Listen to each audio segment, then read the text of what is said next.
to emerge in the Australian case is email documentation showing the staff at Merck made a hit list of doctors who were critical of the company or of the drug, and the drug was Vioxx.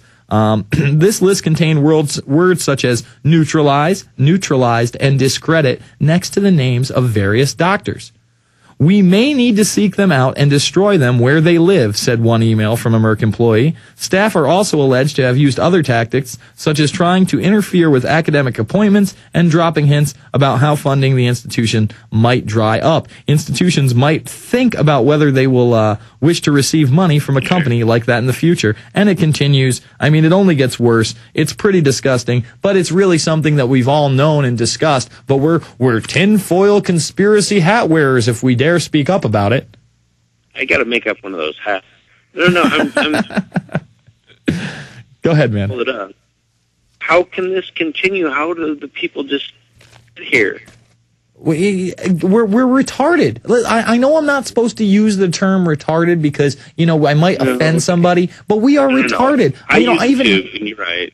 Yeah, I mean, give me a break. We're not going to stand up. It's just going to be me, Alex Jones, and a handful of others who make a big deal about this article. You'll never even hear about it in the United States. Maybe one or two people will pick up on it. Maybe Lou Dobbs, maybe Keith Olbermann. And instead of being a featurette for the week, like that Baxter story should have been, it'll be just a story in the wind, my friend. Oh man, I'm sick. How many times do we have to see it? I mean, how many times do we have to see it where we say something on this show out of a newswire, AP, Reuters, The Guardian, The Telegraph? It should be a huge news story, and we're the only ones reporting on it. The thing is, it gets big on Google and YouTube, but now we don't have YouTube channels, my friend. They just decided to pull us. Yeah. Crazy, dude. I hope I can call back with something good to report or something positive. This is well, hopefully read those news wires. Hey, man, you're in Arizona. You got something great to report right now. Tomorrow you can go join We Are Change in Arizona. Go down to ASU and hand out thousands of DVDs with Ernest Hancock. Freedom Phoenix. I'm pretty old, but no. I know all about it. I've been hearing about it on the web, not in the local radio. Mm-hmm. These people, like when they had the thing they had just the other day, 2 weeks ago. Well, they had a screening, I think, there, too. Hey, there's a lot of things going on in everybody's community. If you want to start or join a chapter of We Are Change and you don't know how to get going, Dan at We Are Change can help you. That's Dan at wearechange.com. Email him. He'll be more than happy that you did, and he will set you up with a network that will help you fight the info war on the ground level, on the front lines. I thank you for the call. Let's jump to Chris in L.A. Chris, you're on the air. Yes, sir. What's going on there, Jason? How you doing? I'm doing very well, man. Colin, thank you so much for everything y'all do. You and Alex, I admire y'all so much. Y'all woke me up and allowed me to wake others up that now I'm part of Campaign for Liberty, moving up into a good spot up in there. Excellent. And one of the things I wanted to tell you about was tomorrow at 9 a.m., the House Committee on Administration of Criminal Justice here in Louisiana is going to be going to a bill called 387, HB 387.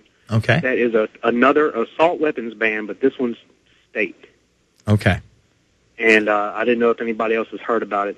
No. You know what? You need to give out the bill name, and then you really just have a rallying point where people can go and protest this. So what's the bill number? Bill number is HB 387, and the committee can be reached at 225-342-6945. All right, Chris, thank you for the call. If you're in the Louisiana area, it is an important issue. Another way to be proactive, another way to make a difference, have an effect, help Chris out. We don't want any more gun bans. We don't want any more regulation of our firearms. We don't want any more restriction of our First, Second, Third, Fourth Amendments, of any of the Constitution and Bill of Rights. What we need is a revocation of the Patriot Acts 1, 2, the Military Commissions Act, the legislation that Obama just put into place, extending the executive powers of his administration far beyond that of the Bush administration. We need to repeal the GIVE Act before it gets into full swing. All right, let's go to Scott in Washington. Scott, you're on the air. Yeah, Jason, I'm glad you had Ernest Hancock on there. today, because I was going to call about that thing that they're doing down there anyway with Lord Obama showing up. And you know, one of the ways that the so-called left is going to counter that whole thing, and I heard actually a former colleague, station colleague, on his internet show reading they knew about this all along, but they were claimed they were so conflicted, and it took them about a week to come up with a spin with it, so they were reading some nonsense out of the Daily Kos, basically telling people to stand down, and we don't want to fracture the progressive movement.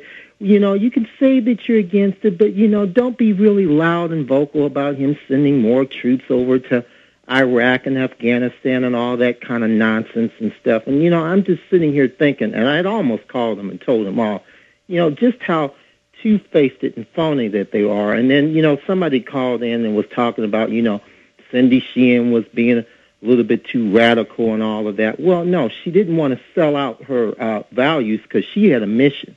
These people were just about their pragmatism and getting their party elected and involved. So I'm with you. I mean, you know, I just don't know how people can go so vehemently after the Bush administration when their crimes are so blatant. Then another administration comes in, promises the exact opposite what they do, and then expands the policy of the Bush administration. They redistribute the forces from Iraq into Afghanistan, more troops there than ever. Then they don't get rid of the troops in Iraq, and then they openly state that we're still going to have 50,000, quote-unquote, non-combat troops. There's no such thing as a non-combat troop. Every single one of them has a gun in Iraq at the end of 2011 when we're run up to 2012, the next election year.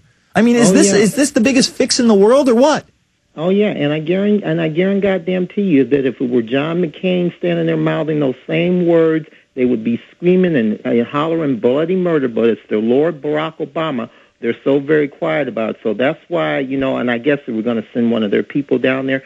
Well, they're going to have a nice little surprise if Ernest has been handing out all those DVDs. They're not going to find the brain-dead Kool-Aid Obama-drinking freaks like they think they're going to find down there. So well, that's the point. I hope that's the case, sir. You know, I was in Walmart the other night. Yes, I sometimes go to Walmart, folks. I get off at midnight. Don't persecute me. I can't go to Whole Foods every day, and sometimes I do need to shop out. Like I said, I'm a busy guy during the day. Anyway, I'm at the Walmart, and I'm in the line, and right next to me for only $27.99 is the Obama presidential plaque.